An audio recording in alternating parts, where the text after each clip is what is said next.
প্রিয় বাংলা বন্ধুরা, আশা করি তোমরা সকলেই ভালো আছো। ইউনিভার্সাল আইডিয়াল ইউটিউব চ্যানেলে তোমাদের আন্তরিকভাবে আবারও স্বাগত জানাই। আজ তোমাদের জন্য নিয়ে আসা হয়েছে বাংলা ব্যাকরণ। বাংলা ব্যাকরণের একটি বিশেষ অধ্যায় হলো সমাস। আমরা সমাসের কতকগুলো ক্লাসে বা পর্বতে আমরা সমাসের নানা আলোচনা করছি। তো ধীরে ধীরে আমরা আলোচনা করে ফেলেছি অনেকগুলো সমাস। আজকে আমরা আলোচনা করব সমাসের একটি ভাগ দ্বিগু সমাস। দ্বিগু সমাসের বিস্তারিত আলোচনা আমরা দৃষ্টান্ত সহযোগে বিশ্লেষণ করব এবং জানব। দ্বিগু সমাসের আমাদের আজকের এই আলোচনায় থাকছে দ্বিগু সমাস কাকে বলে, তার সংজ্ঞা আমরা জানব। সেই সঙ্গে দ্বিগু সমাসের যে দুটো প্রকার রয়েছে তার সম্পর্কেও আমরা জেনে ফেলব। সেই সাথে দ্বিগু সমাসের সঙ্গে বহুব্রী সমাসের একটি প্রকার সংখ্যাবাচক বহুব্রী সমাসের সঙ্গে দ্বিগু সমাসের কি পার্থক্য রয়েছে তাও জানবো এবং সবশেষে দ্বিগু সমাস চেনার সহজ নিয়ম বা উপায়ও তোমাদের জানাবো।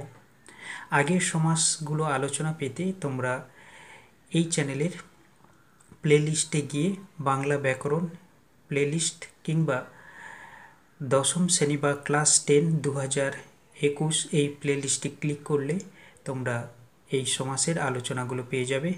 তাহলে চলো আমরা দ্বিগু সমাসের বিস্তারিত আলোচনা জেনে নিই। আমরা প্রথম একটি উদাহরণ নেব দ্বিগু সমাসের। লিখলাম পঞ্চবটের সমাহার। আমরা সমাসবদ্ধ পদ পাব পঞ্চবটী। আমরা কি পেলাম? পঞ্চবটের সমাহার থেকে পেলাম পঞ্চবটী। তো এখানে দেখো পঞ্চবট, এই পঞ্চবট আসলে কি না, বেল, অশ্বত্থ, অশোক, বট এবং আমলকি, এই যে 5টি গাছ বা বৃক্ষ, এইগুলোকে একসাথে সমষ্টিগতভাবে বলা হয় পঞ্চবটী। সে যাই হোক, এক্ষেত্রে তোমরা দেখো ব্যাসবাক্য বা সমস্যমান পদগুলোর মধ্যে আমরা যদি দেখি পঞ্চ সামনে রয়েছে, এটি একটি সংখ্যা এবং এটি আসলে সংখ্যাবাচক বিশেষণও। সেই সাথে পরবর্তী যে পরপদ বা উত্তরপদ রয়েছে সেটি বট। তো এই বট একটি বিশেষ্য পদ। আবার এই যে সমাহার শব্দটির দ্বারা বোঝানো হচ্ছে সমষ্টি, বা এই যে পঞ্চবটের মিলগত দিক বা সমষ্টিগত ভাবে এটিকে বলা হচ্ছে পঞ্চবটী। তো এই যে পূর্বপদেই রয়েছে সংখ্যাবাচক বিশেষণ এবং পরবর্তী যে পরপদ বা উত্তরপদ রয়েছে বিশেষ্য, এবং এগুলোর মিলিতভাবে যখন সমাহার বা সমষ্টি বোঝায় সেই বিষয়টিকে বলা দ্বিগু সমাস। সংজ্ঞাটি কেমন না, যে সমাসের ব্যাসবাক্যে সংখ্যাবাচক বিশেষণ পূর্বপদের সঙ্গে পরপদ বিশেষ্যের সমাস হয়, সমাসবদ্ধ পদে সমাহার বা সমষ্টিকে নির্দেশ করে, তাকে দ্বিগু সমাস বলে। বিষয়টি আরও ক্লিয়ার বা পরিষ্কার করে জেনে নাও। আমরা লিখলাম বা সংখ্যাতে জানলাম যে এই ধরনের প্রথম থাকবে সংখ্যাবাচক বিশেষণ। কাজেই এক্ষেত্রে দেখো প্রথম যে পূর্বপদ পঞ্চ রয়েছে এবং পরপদ বা উত্তরপদ সবসময় হবে বিশেষ্য। তাহলে এক্ষেত্রে এই উদাহরণে রয়েছে বট, এটি একটি বিশেষ্য পদ এবং সমাহার যেমন ব্যাসবাক্যে থাকবে এবং সমস্ত পদ বা সমাসবদ্ধ পদ আমরা পেয়েছি পঞ্চবটী। এক্ষেত্রে 5টি বটের সমাহার বা সমষ্টিকে নির্দেশ করছে, তাই এটি একটি দ্বিগু সমাস। এইরকম আরও একটি উদাহরণ আমরা নেব বা জানব ত্রিভুবনের সমাহার। আমরা সমাসবদ্ধ পদ পাবো ত্রিভুবন। আসলে স্বর্গ, মর্ত্য, পাতাল এই তিনটিকে বলা হচ্ছে ত্রিভুবন। তো এই ভুবনের সমাহার বা ত্রিভুবনের সমাহার এটি একটি দ্বিগু সমাস, কারণ প্রথমে অর্থাৎ এটি একটি সংখ্যা এবং এটি সংখ্যাবাচক বিশেষণ পূর্বপদ, পরপদ কি রয়েছে না ভুবন অর্থাৎ পৃথিবী, এটি একটি বিশেষ্য পদ এবং এগুলির দ্বারা সমাহার বা সমষ্টিকে নির্দেশ করছে বা ত্রিভুবনের যে সমাহার বা সমষ্টিকে বোঝাচ্ছে, তাই এটি একটি দ্বিগু সমাস। আরও একটি উদাহরণ নাও, সপ্ত অহের সমাহার। আমরা পাবো সপ্তাহ। অহ শব্দের অর্থ হলো দিন, তাহলে কি না 7 দিনের সমাহারকেই আমরা বলছি সপ্তাহ। কাজেই এখানেও দেখো প্রথমেই রয়েছে সপ্ত, এটি একটি সংখ্যাবাচক বিশেষণ। পরপর এখানে বিশেষ্য বা নাউন রয়েছে এবং এগুলির দ্বারা একটি 7 দিনের সমষ্টিকে নির্দেশ করছে বা 7 দিনের সমাহারকে বোঝাচ্ছে, তাই এটি অবশ্যই একটি দ্বিগু সমাস। তো এই যে দ্বিগু সমাসের দ্বিগু এই শব্দটির ব্যাসবাক্য সহ সমাস রয়েছে। তোমরা জেনে রাখো, এটি অনেক সময় পরীক্ষায় দেয়া হয়। এটি একটি দ্বিগু সমাসেরই উদাহরণ। এই দ্বিগু কীরকম আমরা ব্যাসবাক্য পাবো? দ্বি শব্দের অর্থ হচ্ছে দুটি। আমরা জেনেছি যে সংখ্যাবাচক বিশেষণ থাকে এই দ্বিগু সমাসের পূর্ব পদে, এবং গো বিকার অর্থে গু অর্থাৎ গরু বিনিময় কেনা, অর্থাৎ দুটি গরুর বিনিময়ে কেনা বা অনেক বইতে কৃত রয়েছে, সেটাকেই বলা হচ্ছে দ্বিগু। যাই হোক, এটুকু জেনে রাখো। এরপর দ্বিগু সমাস একই রকম নয়। এই দ্বিগু সমাসের প্রকার বা এর শ্রেণীবিভাগ রয়েছে দুটি। একটি হলো সমাহার দ্বিগু সমাস, অন্যটি তদ্ধিতার্থক দ্বিগু সমাস। আমরা দুটো দ্বিগু সমাস উদাহরণ সহযোগে জানব। আমরা লিখলাম সপ্তঋষির সমাহার। আমরা পাবো সপ্তশ্রী, অর্থাৎ 7টি ঋষির সমষ্টিকে বলা হচ্ছে সপ্তশ্রী। তো এক্ষেত্রে দেখো যে এই 7 ঋষির সমাহারকেই বোঝাচ্ছে, তাই এটি অবশ্যই দ্বিগু সমাস। এটি একটি সমাহার দ্বিগু সমাসের দৃষ্টান্ত। আমরা সংজ্ঞাটি জেনে নেব। যে দ্বিগু সমাসের সমাহার বা সমষ্টিকে নির্দেশ করে তাকে সমাহার দ্বিগু সমাস বলে। দেখো নামের মধ্যেই সংজ্ঞাটি রয়েছে যে এই দ্বিগু সমাসের সমাহার বা সমষ্টিকে নির্দেশ করছে। এখানে 7 ঋষির সমষ্টিকে একসাথে আমরা কি বলবো? সপ্তশ্রী। তোমরা সপ্তশ্রী মণ্ডল যে একটি নক্ষত্র রয়েছে জানো, সেখানে 7টি ঋষির সমাহার নেই সপ্তশ্রী মণ্ডলের, বা 7 ঋষির নামানুসারে সপ্তশ্রী মণ্ডল হয়েছিল। সেই সপ্তশ্রী অর্থাৎ 7 ঋষির সমাহার বা সমষ্টিকে বোঝাচ্ছে, তাই এটি একটি সমাহার দ্বিগু সমাস। একইভাবে আরও একটি উদাহরণ নাও, পঞ্চ নদীর সমাহার। আমরা সমাসবদ্ধ পদ পাবো পঞ্চ নদী। তো এখানে পঞ্চ পূর্বপদের সংখ্যাবাচক বিশেষণ, যেটা দ্বিগু সমাসের সংজ্ঞায় আমরা জেনেছি পরপদ নদ একটি বিশেষ্য পদ, এবং এই সমাসের সমাহার বা সমষ্টিকে নির্দেশ করছে, তাই এটি একটি আবার দ্বিগু সমাসের সমাহার দ্বিগু সমাসের দৃষ্টান্ত। এরপর দেখো আমরা যে আরেকটি ভাগ রয়েছে দ্বিগু সমাসের, তাতে আমরা যাব একটি উদাহরণ নেব। 7 কড়ির বিনিময় কেনা। আমরা এক্ষেত্রে সমাসবদ্ধ পদ পাবো 7 কড়ি। আমরা দ্বিগু সমাসেই জেনেছি যে পূর্বপদ সংখ্যাবাচক বিশেষণ থাকছে, এখানে 7 সংখ্যাবাচক এবং কড়ি একটি বিশেষ্য পদ, এবং এই ব্যাসবাক্যে সমাহার বা সমষ্টিকে নির্দেশ করছে 7 কড়ির দ্বারা। কিন্তু এই তদ্ধিতার্থক দ্বিগু সমাসের যেটি বিশেষ উল্লেখযোগ্য দিক, তা হলো এই দ্বিগু সমাসে সমাসবদ্ধ পদ অর্থাৎ এখানে 7 কড়ি এটি তদ্ধিত প্রত্যয় সম্পন্ন শব্দ গঠিত হয়ে থাকে। তদ্ধিত প্রত্যয় কি? তোমরা প্রত্যয় জেনেছ। প্রত্যয়ের দুটো ভাগ রয়েছে, একটি কীট প্রত্যয় এবং অন্যটি হলো তদ্ধিত প্রত্যয়। এই যে 7 কড়ি এটি তদ্ধিত প্রত্যয় সম্পন্ন বা নিষ্পন্ন শব্দ গঠিত হয়েছে বলে এটি তদ্ধিতার্থক দ্বিগু সমাস। একইভাবে আমরা আরও একটি উদাহরণ নেব, 3 কড়ির বিনিময় কেনা, বা অনেক বইতে কৃত এই কেনার জায়গায় রয়েছে। যাই হোক, আমরা সমাসবদ্ধ পদ পাবো 3 কড়ি। এক্ষেত্রেও এই যে 3 কড়ি শব্দটি আমরা পাচ্ছি, এটি তদ্ধিত প্রত্যয় সম্পন্ন একটি শব্দ গঠিত হয়েছে, তাই এটি তদ্ধিতার্থক দ্বিগু সমাস। এরপর দ্বিগু সমাসের সঙ্গে সংখ্যাবাচক বহুব্রীহি সমাসের যে পার্থক্য রয়েছে তা জানাবো। তো তোমরা দেখো, আমি একটি উদাহরণ দিয়েছি, ত্রিলোচন। তোমরা হয়তো সংখ্যাবাচক বহুব্রীহিতে জেনেছ যে এর ব্যাসবাক্য ত্রিলোচন যার।